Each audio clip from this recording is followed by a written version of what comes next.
maka-live. Ganito po yung lumilitaw. Ayan, ganyan po. Yan, ganyan po yung lumilitaw. No? So, sabi niya, bro, i-try mo na i-reset yung cellphone mo. So, ito po kasing ginagamit kong pang-vlog, bago kasi ito, walang mga accounts na nakalagay diyan. So, tinry ko pong i-reset, no? Unfortunately, nung na-reset ko po siya, akala ko okay na. Pero ganun pa din po yung nangyari. So, ano po yung malinaw, mga kababayang maisog? Malinaw po na talagang sinadya po, no?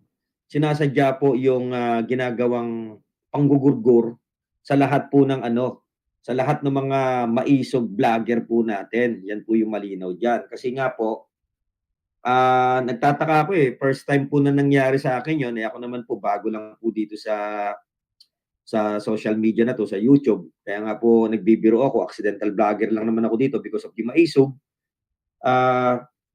Nakita ko kasi na dapat matutunan ko po yung pagbablog kasi nga ho, may mga coverage minsan na hindi naman, wala namang capacity yung mga kasamahan po natin na magpunta kung saan sa mga leaders forum, lalo malalayo.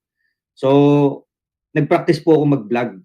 Kaya sabi ko, kahit na po walang mga vlogger na uma-attend sa ating mga maisog forum na leaders forum na ginagawa, at least kahit papano, nandun po ako para makapag-live. That is my purpose. Kaya nga po ang tawag ko sa aking sarili, accidental vlogger, no?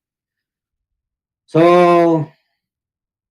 ito mga kababayang maisog, pagpapakita lamang po to, no, na lahat ng paraan gagawin ng administrasyong bangag para po para po pigilan ang hakbang na maisog na imulat ang sambayan ng Pilipino sa lahat ng kahayupan na ginagawa nila. At ito po, hindi ho nila basta-basta magagawa to, mga kababayang maisog, nang hindi po sila naglalabas ng pondo dito para gantuhin po ang ating kalayaan sa social media, no? Lahat po pinigil na nila yung kalayaan natin Pinigil na nila yung kalayaan natin sa ilalim ng ating konstitusyon sa isang malayang pagpapahayag, no?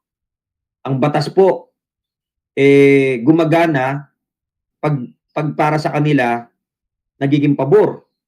Pero pag yung batas na sa ilalim ng ating konstitusyon hindi pabor sa kanila or magiging laban sa kanila, binababoy po nila yun at binabastos. So ito mga kababayang maisog, ito po ay pagpapatunay, no, na yung ginagawang panggugurgur, malinaw panggugurgur ho ito.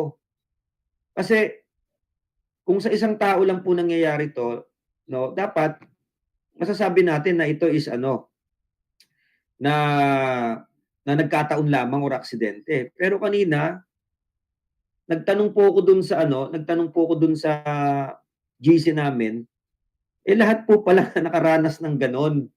So malinaw na malinaw po na talagang pinipigilan nila tayong magsalita. Pinipigilan nila tayong magpahayag. Baka po itong ginagamit ko po na laptop sa mga susunod na araw, ganun na din po yung mangyayari dito.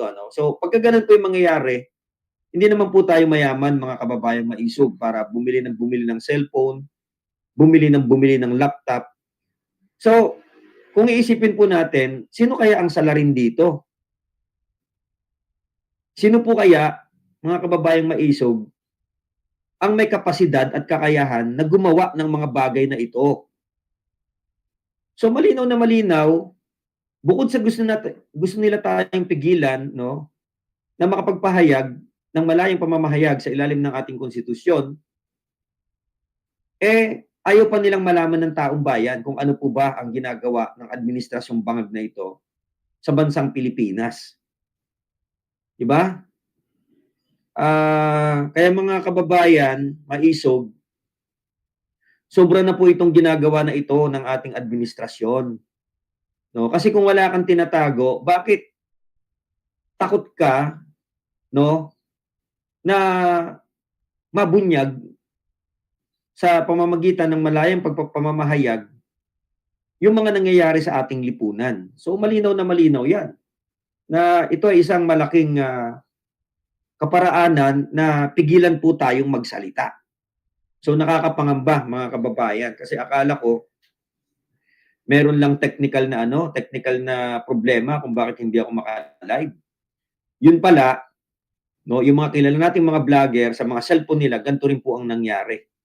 No, at yung ginagamit na lang po ng iba, base sa kanila, laptop na lang din daw, at yung iba walang kapasidad na mamili ng bagong cellphone.